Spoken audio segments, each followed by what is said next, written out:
How's it going, everybody? Welcome into the SFS channel here in our final rest of season rankings episode here before the kickoff for the fantasy football playoffs. So we're officially calling these our 2022 playoff rankings here for this season. Of course, as I said, it's week 14, so we still have this weekend to go, but there is a predominant emphasis on the schedules going forward and obviously the values that I place on these players for weeks 15 through 17 for the majority of our leagues. Of course, some of you guys have a week 18 playoff slate as well. So we'll talk a little bit about that a little bit more here as we get into the tiers, but I don't want to waste too much more time. Let's dive right on in. Okay, so I'm going to be a little bit more picky in terms of adding a couple extra tiers in today's episode, separating these players a little bit more than I tend to. We've got 10 tiers. You actually can't see the final one. I'll scroll down there so you can see that 10th tier. We're obviously going to have to do a little bit of movement magic here on the screen to get that on, so you can see that later in today's episode, but I'll make sure you guys are able to see that 10th tier at the time in the video when we get down there. So as I said in the intro, these are our playoff rankings. The way or the reason that I call them that, despite the fact that it is not yet the current fantasy football playoff schedule, is because I didn't dissuade my evaluation for players in the week 14 bye. So essentially, if you have a week 14 bye week here, Packers, Falcons, Saints, Commanders, Colts, Bears, I think I just got them all. I'm not going to penalize your ranking here because you're not playing in week 14. Again, the emphasis of today's video is to focus on those 3 weeks, which are money time for us here in fantasy football for 2022. So hooray, we made you guys. Hopefully you are in the playoff picture and looking for that league trophy. But in our first tier here today, I do have 2 players. I primarily look at this through the lens of half PPR scoring, so keep that obviously registered in your minds throughout today's episode. As always, I guess if you guys have disagreements with me, that's all fine and dandy. You can put that in the comment section below. But my RB1 and RB2 for the rest of the season, it's a very tight race between them. And this next tier, the drop-off isn't very big. But I do feel that there was some difference there. It's Austin Eckler and it's Derrick Henry here. For these 2 players, I think they're just the best of the best right now. Eckler's tapered off a little bit as of late, but the dynamic ability that he has as a pass catcher, he can score touchdowns at the blink of an eye. This Chargers offense is also very dependent on him in the short passing game. So he brings so much to the table. He's a very safe choice for me at that number 1 spot there. And then Derrick Henry, who's been on a little bit of a down slump as this, the Titans team here has been kind of going through it as of late. They had, I believe, yes, back-to-back losses, Cincinnati, and then the blowout loss to the Eagles. Obviously, better game scripts for still a very good football team are going to be more beneficial here. He also has a favorable fantasy playoff schedule, which includes the Houston Texans.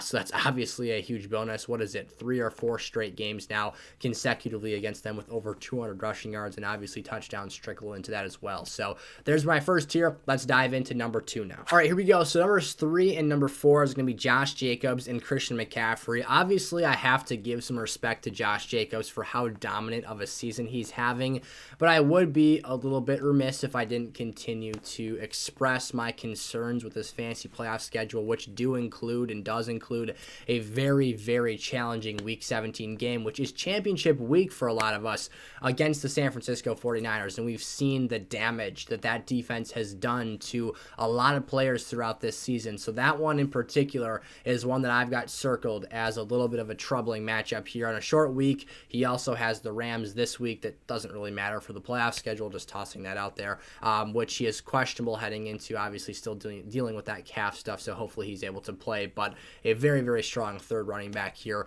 the rest of the way. And then Christian McCaffrey, the only potential beneficiary, in my opinion, from the Brock Purdy insertion into this offense here in San Francisco. For CMC, it was 10 total targets last week. That is just absurd opportunity. That's not going to happen every week, but what is important here is seeing that uptick and uptrend in his overall pass catching usage and involvement. He should be a very strong option down the stretch. Diving into tier 3 now, there's still some really high quality players in this grouping. So for Saquon kicking this tier off, our running back 5 the rest of the way, he's got some solid games here down the stretch of this season. He's got Indianapolis in the championship game, a player that is going through a little bit of a bounce back. He had a very short and unprolonged stint of struggle. The Giants offense has kind of been trending down here, but hopefully they can pick themselves back up here as they, as a football team, make a push for the NFC playoff hunt here. Obviously, Saquon Barkley, a one-touch scoring threat, can do a lot of things for your lineups here. Jonathan Taylor, I'm loving his playoff schedule right now. He's got a bye week right now. Again, not lowering him in the rankings because of that. As I said, this is primarily focused on the fantasy playoffs. You've got yourself at Minnesota in week 15. That's a good matchup there. You've got yourself the Chargers in week 16, which is a beautiful matchup. And then the Giants in week 17, which is a little iffy, not quite as good as those other matchups. If you happen to end in week 18 and have JT on your team, you're looking beautiful with a Houston Texans matchup in week 18. So keep your eyes peeled for that. For Nick Chubb, it's a slightly, above average playoff schedule in a negative way, meaning that it's a little bit more difficult than the usual teams have here or than the average team has here. The offense is also going through a transition period and a struggle with Deshaun Watson. Now, I expect them to hopefully, or at least I'm optimistic that they will quickly turn things around here. Obviously, a very talented quarterback who hasn't played football in a very long time. Obviously, last week being his first game in 700 plus days. So holding out some optimism for Nick Chubb. Obviously, he's still the engine of this offense, and hopefully he can get the job done for teams as a high-level quality running back one the rest of the way. Let's bounce into Tier 4 now, starting it out with Ramondre Stevenson. Now, Ramondre has been a very steady force in lineups all year long. For Stevenson, the one thing that does concern me potentially about his usage down the stretch here is that he is basically this team's whole offense, and their passing game has really struggled. So when they get into matchups with higher scoring opponents, they can't match them, and then that makes Ramondre a bit passing down dependent, catching passes out of the backfield, which he's very capable of and can do here. But with the high-powered, explosive offenses on New England's schedule here the rest of the way this season, it is a little bit troubling for me, and it makes me have some worry, but his floor has been really, really steady this year. Travis Etienne next up. I'm so confident in his talent, his playmaking ability, his pass-catching involvement. His stock is down a little bit right now, though, after back-to-back down performances. You had the foot injury, and then this past week was kind of a disaster against Detroit. He's got Tennessee this week. That one's a bit tough here, but he does have a Houston Texans championship day date set here, where hopefully he can have a large impact and win you the biggest game of your season. Joe Mixon here, dealing with concussions right now. He's still in protocol as I speak here on Wednesday evening of week 14. Obviously, though, this is a great offense. They get in scoring territory very frequently. Joe Burrow, that passing game, they move the football, and Joe Mixon is a workhorse when on the field, so his involvement is pretty much a given when he's healthy. Dalvin Cook, we've got some touchdown dependency here, though. This Vikings offense is another one, though. Not in the same levels Cincinnati, but they are still a very high offensive producing team. Once he gets the touches and gets in the red zone, scores a touchdown, he's looking at really good numbers here. I just find that he hasn't nearly had the efficiency that's really blowing you away that we've seen in years past. He needs that extra touchdown and red zone involvement to really get him into the weekly usage territory. But again, the nature of this offense allows him to do so on a frequent basis. And then Kenneth Walker here, he has got an ankle strain, so depending on how long that takes him to recover, you're going to see his stock fluctuate here a little bit. But for me, it doesn't seem to sound too significant or too serious. I'm going to be maybe overly optimistic in my evaluation with my ranking here as my RB12, the last of the RB1s. He would be higher if he was healthy, but again, we don't know if he's probably not playing here in week 14. We'll see, though. I don't have any clue if he'll play in week 15 either, so it's kind of a toss-up for me right now. Muddy waters. We'll see what happens. Tier 5 here, I'm going to start off with the opportunity to talk some Tony Pollard. Now, some of you might be surprised, or maybe a little bit surprised, to see him ahead of Aaron Jones, who obviously has a longer track record of being a proven fantasy football player that obviously puts up solid numbers. For Tony, though, I love the situation he's in right now. Yes, he needs to have explosive runs to be fantasy relevant or receptions. He needs touchdowns, big plays, because you've still got a heavy involvement and presence of Ezekiel Elliott for this football team. But the offense and the football team have so many good game scripts and have so many good situations that Tony is getting those opportunities on a frequent basis that he needs. For Aaron Jones, we know he's probably all around the best skill player on this Packers roster, but you can't promise in any given week that this team won't be down double digits. They are very streaky, inconsistent, and difficult to project here. Aaron Jones also has a slightly above average difficulty playoff schedule, while Tony Pollard is a bit in the middle of the mix here. And as I talked about, his team situation plays more as a benefit than a detractor, which at times can be the case for Aaron Jones. So It's very close here. The bar or the margin of error is very thin between these two players. I do slightly prefer Pollard, though, here in this fifth tier. Tier number 6 has my running backs 15 through 17, starting out with James Conner, who I believe has a very solid floor, and due to obviously seeing his workhorse involvement for this team after the cutting of Eno Benjamin quite some time ago now, and obviously the impact that he can have in the goal line for this team, I really like what he presents on a week-to-week basis. Now, James Conner has a solid rest of season schedule. It's pretty decent. And as I said, all he really needs is basically the lion's share of the work in this Cardinals backfield, and then those touches inside the 5-yard line, which has been something for over a season now as an Arizona Cardinal he's been consistently getting here. So for Conner, he's not the guy that's going to make explosive plays. He's not going to necessarily blow you away with his ceiling every single week here. But what he is to me right now that he's healthy. Obviously, this wasn't the case for much of the season, but he's reliable. You can depend on him. And I think that he presents a really strong running back 2 caliber player every week. Miles Sanders is a little bit more streaky. This is a guy who probably has a higher ceiling than James Conner. He's more efficient than James Conner. He's been getting, he's having a career high season in terms of his touchdown production. I believe he's at 9 total TDs right now. But sometimes he can be dependent on those touchdowns. He is not a workhorse. This is not a guy that gets 20 opportunities every single week. He has to be a little bit more efficient. That's part of the nature of the offense he plays in, is that's kind of just expected for his week-to-week output. So for Miles, he's an incredibly talented player, although he's not a great pass catcher, needs those touchdowns at times, and that's ultimately what keeps him a bit lower on this list, despite playing for a league-best offense here. And then David Montgomery, I love his playoff schedule. It's very favorable. We could see Khalil Herbert resurrect himself here and come back off the injured reserve. It's a possibility, not a guarantee, but we'll see what happens here down the stretch, though. As I said, they've got a Week 14 bye. We'll see what ends up happening. I think that David, though, should be considered a very strong running back to play, at least with a good floor here as we progress through the season. In Tier 7 now, I'm going to talk through some running backs that have sky-high ceilings but might have some lesser floor value. So these are my running backs 18 through 21, starting with Alvin Kamara, who arguably has one of the better playoff schedules of anyone on the tiers list for today. It is very, very good. However, this Saints offense has not been, and that's really the trouble for me. That's what's really made me question his fantasy football utility down the stretch of this season. He has what it takes as a talent and obviously a playmaker to make the most of these opportunities, but we'll see if the play calling, the quarterback play, the passing involvement really gets him to where his ceiling could and should be. There was a time in this season when you looked at the rest of the season schedule and you ranked Alvin Kamara very highly because of this opportunity down the stretch of the year. But now, seeing kind of how broken the Saints offense is for quarters and halves at a time, it's kind of troubling here. So keeping him down at the number 18 spot as a result of that. DeAndre Swift and Jamal Williams. We still don't really know what to do with this team. The benefit of me potentially waiting or maybe re-updating this video next week ahead of your actual playoffs, when that's all that's left in this season, is that we have another week of sample size under our belt for a Jamal Williams and DeAndre Swift breakdown as it relates to the immediate recency. So the past game was a 51% snap share for DeAndre Swift, 30% for Jamal Williams. An early touchdown went in Williams' direction. Swift had over 100 scrimmage yards. So again, maybe if we continue to see DeAndre Swift leading the backfield in usage, that can be indicative of their roles going forward during the fantasy postseason. But even so, I still project a heavy involvement inside the 5-yard line for Jamal Williams for an offense that's been pretty productive this year and presented a lot of scoring opportunities. So it's really tough to sift through right now. There's a chance that DeAndre Swift has a higher snap count percentage, but Williams continues to score more points because of those freebie touchdowns. We'll see how it breaks down throughout the rest of the season, but right now the margin is very small.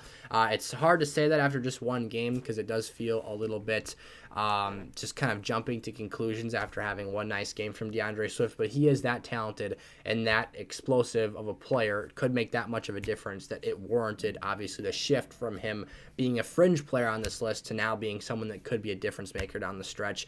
And then Najee Harris, he's got an above average difficulty for the rest of his schedule here. Pittsburgh's offense is also trending up right now.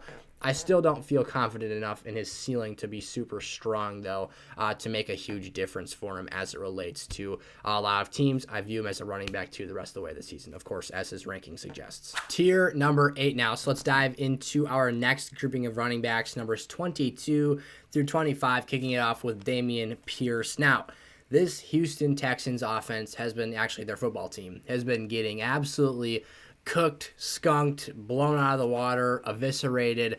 Any word you want to think of that means absolutely getting plowed off the football field. That's what's happening here to the Houston Texans. Now, they're actually going back on their previous decision to start Kyle Allen, surprise, and starting Davis Mills. I'm not trying to incite that Davis Mills is some savior for this organization, but I think it was fair to say we know, or should have known, what was going to happen when you put Kyle Allen out there with that group of skill players. And Dameon Pierce, who was once the lone shining star for this football team, once again is a fantasy football disgrace. He's a low-end RB2 at best. We've got him as our running back 22 for the rest of the season. Not super confident, as you can maybe tell here. Hopefully things take a turn up for the better, but not going to be shocked if they continue to get annihilated down the stretch of the season. Jeff Wilson Jr., this is a tough one. Just like that Lion situation, I would like another week of sample size here from this team because I think it would do a great deal to help us evaluate Mostert versus Jeff Wilson and kind of the hot hand for this team. Now, I'm going to stick to our previous proclamations here of Jeff Wilson because every week except for one since the trade, he's had the higher snap count percentage, involvement, touchdown rate, all that great stuff. So, for Jeff, we're sticking with him, giving our vote of confidence in a very good offense. He should have some opportunities here. Isaiah Pacheco has an above-average playoff schedule, much the opposite of their pass catcher strength of schedule. We'll talk about that in the wide receivers episode. You should check that out if you haven't done so already. But for Pacheco here, we like the schedule. He's the clear lead back right now. He's been doing very good things. He runs hard. He's passionate. You can tell when you watch those games. So not necessarily that all that translates into production for all these players. I'd say he's got a lower ceiling than most, but his floor has been steadily rising, and that's something encouraging to see from your players. Last up in this tier, I've got Rachaad White of the Tampa Bay Buccaneers. Now, this is an interesting one to break down here as well because you do have the fact that Leonard Fournette in his healthy game back here against the Saints on Monday Night Football, he had the 60% snap count percentage. However, when I watched the game, what I noticed was, at least the way I felt watching that one, was that White really saw a lot of the work early, and it was still fairly even to an extent, but the last two drives of the game, they put Fournette in with the 5:21 to go or whatever it was, with Tampa down 16-3, and then basically almost every play except for that final go-ahead touchdown, which was scored by Rachaad White, it felt like Fournette was the back in that game, which really kind of jacked up that snap count percentage. So they scored relatively the same, though. I think White's a more explosive player, the better pass catcher, should see more work if they're actually leading in games, which they're the Bucs, and they're not very good this year. But my current thoughts are that White is the back to own for this team today. Could change tomorrow. So in this ninth tier here, we're starting with Ezekiel Elliott. Now, I know Zeke's ceiling has kind of taken a pretty significant blow here after, obviously, Tony Pollard's come in and really warranted his weekly touches, but I talked about it with Tony. The situation and game scripts are so good for this team. It's a unique situation where you've got kind of a power back that can be a bruiser. He can close the games for you, be a solid goal line asset or inside the 5-yard line. So you like what that brings to the table in terms of being a lower-end RB2. Now, the ranking at 26 here has him as an RB3 in 12-team formats, but there is still very much so utility here, so you just got to take advantage of that as it's presented to you. Deontay Foreman here, still my favorite of the two Panthers running backs in that backfield. You will hear, Chuba was very close to making this tiers list. Let's just say that. So Chuba, essentially, I don't think he's as big of a threat inside the 5-yard line. Therefore, Deontay Foreman gets a bit of a spark. However, he's going through it with his foot right now. It sounds like there's a 95% chance he'll play based on Foreman's own quote, but we know how that goes. Nonetheless, though, I do view him as the back to own in this Panthers offense. And then Lenny, we kind of already hit on him through the Rachaad White take there. Basically, he's a bowling ball of a back, Eddie Lacy Jr., if you will. Dude looks like he's wearing a winter jacket and some snow pants underneath his pads, but he can get the job done if he absolutely has to. Isn't the most crisp route runner, but is at least a savvy and aware veteran player, and has been a fantasy stud for us, at least not lately, but he has shown during his time as a Buccaneer he's capable of doing so. So I'll give him some benefit of the doubt here. Again, he could very much so take me back on my word and promote himself as the running back to own this Tampa Bay offense. It's kind of a tricky situation to break down right now, though. Last up here, tier 10, we've got B-Rob and C-Pat. For Brian Robinson, it's an offense that has an above-average difficulty for their playoff schedule for the running back position the rest of the way. We don't like to see that, especially when you're in a timeshare with Antonio Gibson. Now, B-Rob has been looking better and better every week, and he's been impressive with his physicality and linear running, but it hasn't translated to elite efficiency on a consistent basis. Now, it's not really to be expected. His offensive line isn't great, and overall, just the Commanders' offense can be hit or miss. After all, they do have kind of a gunslinging, playmaking quarterback, so we have to take it with a grain of salt. He is, I would say, in standard formats, a solid running back to have, but you probably need a touchdown to get where you want to go to at the end of the day from him in your lineups. And then C-Pat, he's sharing too much of the snap share, and obviously it's nothing that he has a say in, but Tyler Algier is a little bit too involved for me. His snap count percentage has consistently been lower than I'd like to see it at. He could be capable of being a top 24 player, but based on the usage and the productivity of the Falcons offense, he just isn't. So there you guys have it, our top 30 running back tiers and rankings for this season's fantasy football playoffs. At the start here, injuries probably going to happen here in week 14, so you're going to see this list likely change. If you want to see those changes and the adjustments that are made, you can check them out in live time on our website, sizzlefantasy.com, or you can use promo code SFS when you sign up and deposit $10 or more on Underdog Fantasy. That'll get you access to everything on our site, sizzlefantasy.com again, including access to myself, getting personalized DM advice messages from me on our community Discord server again through the rest of this season as thank you for your support. So check that stuff out. I'll see you in the wide receivers episode. If you haven't watched it yet, peace out.